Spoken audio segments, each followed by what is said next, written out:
মোহনগঞ্জ এক্সপ্রেসের first class বগির দরজার হাতল ধরে ঝুলেছিল একটি ছেলে শিশু, নাম তার আবু। নামটা হয়তো আসল নয়, কিন্তু গল্পটা খুবই বাস্তব। মাথায় 25 কেজি ওজনের একটি বোল, যেটাই তার জীবনের ভরসা। পাশে দাঁড়িয়ে থাকা এক সহৃদয় মানুষ কাপা গলায় বলছিলেন, আবু, কষ্ট হলে বোলটা ফেলে দিস। কিন্তু আবু বোল ফেলেনি, ফেলতে পারেনি। কারণ ওই বোলটাই তার সংসার, ওই বোলটাই তার ভাত, তার মায়ের ওষুধ, তার আগামীকাল।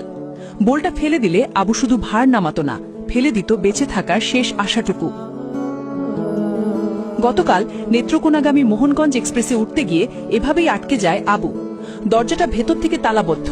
চেন টেনে ট্রেন থামানোর চেষ্টা হয়েছিল বারবার, কিন্তু চেন কাজ করেনি। যেমন কাজ করে না এই রাষ্ট্রের বিবেক। সুটেড বুটের টিটি সাহেব পাশ দিয়ে হেঁটে গেলেন, চোখ ফিরিয়েও তাকালেন না।